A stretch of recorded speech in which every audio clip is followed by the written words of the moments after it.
साथियों, 9 पुलिस वालों को फांसी की सजा सुनाई है अभी रिसेंटली तमिलनाडु हाई कोर्ट ने। जो लोग बोलते हैं कि पुलिस धरोपरी है और पुलिस थाने में तो सिर्फ जो है वो पुलिस की चलती है, आप मत ज्ञान बांटिए वकील साहब, महाज्ञानी मत बनिए आपको सब कुछ मालूम है क्या। तो मैं आपको बताता हूं कि कानून सिर्फ उन्हीं लोगों की मदद करता है साथियों, जो लोग सजग होते हैं, सतर्क होते हैं, लड़ाई लड़ना जानते हैं। 9 पुलिस वालों को फांसी की सजा इस बात को लेकर के सुनाई है तमिलनाडु हाई कोर्ट ने। जब 2020 का ये मामला है, 2020 में जब पूरा देश कोरोना महामारी से जो है वो फेस कर रहा था, तब एक मोबाइल शॉप चलाने वाले एक पिता, जिनका नाम जो है वो पी जयराज था और उनका बेटा बेनिक्स था, वो मोबाइल शॉप चलाते थे और मोबाइल बेचने का काम करते थे। उसी दौरान पुलिस ने जब शाम को गश्त कर रही थी, एक गाड़ी पुलिस की वो वहां पर आती है और वो देखती है कि ये दुकान खुली कैसी है।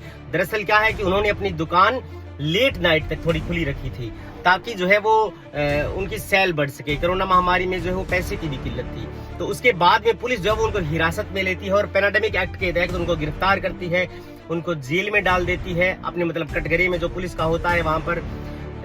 उसके बाद में वो बाप बेटे को इतनी बेरहमी से मारते हैं, इतनी बेरहमी से पिटाई करते हैं कि उनकी जान जाने वाली होती है। तो उसी दौरान वो 24 घंटे के अंदर जो है वो पुलिस मजिस्ट्रेट के समक्ष पेश करती है अपने आप से। मजिस्ट्रेट के समक्ष पेश करने के बाद मजिस्ट्रेट साहब जो है वो बिना कुछ सोचे समझे तुरंत प्रभाव से इसे गंभीर मामला मानते हुए उसे जो है वो जुडिशियल कस्टडी करते हैं, यानी कि जेसी में भेज देते हैं, जेल में भेज देते हैं। साथियों, जेल में भेजने के बाद तुरंत प्रभाव से वो गंभीर होने लगते हैं, उनकी हालत जो है वो और ज्यादा गंभीर होने लगती है।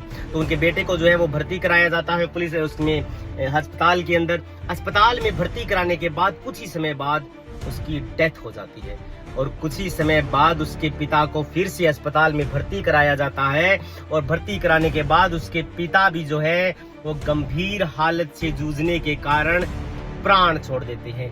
उनको इतनी गंभीर तरीके से मारा पुलिस ने कि उनकी जो है वो मौत हो जाती है। उनकी पिटाई करने के बाद उनको इस तरीके से ऐसी जगहों पर मारा गया कि वो जो है वो मर जाते हैं। साथियों, इसके बाद उनके परिवार वालों ने लड़ाई लड़ी, गंभीर रूप से लड़ाई लड़ने के बाद अंततः उनकी जीत हुई और 9 पुलिस वालों को हाई कोर्ट ने, तमिलनाडु के हाई कोर्ट ने फांसी की सजा सुनाई। साथियों, आप सोच सकती हैं rarest of the rear case में फांसी की सजा सुनाई जाती है। साथियों, ऐसे 9 पुलिस वाले जो अपने आप को और वर्दी को कानून से ऊपर समझते थे, कानून की धज्जियां उड़ाने में उन्होंने कोई कसर नहीं छोड़ी, वो अपने आप को भगवान का रूप मानते थे। ये नजीर है एक फैसला, जो लोग जुल्म और ज्यादती करते हैं, जो पुलिस थाने में खाकी वर्दी पहन करके अपने आप को भीष्म पितामह समझते हैं, ये जजमेंट जो है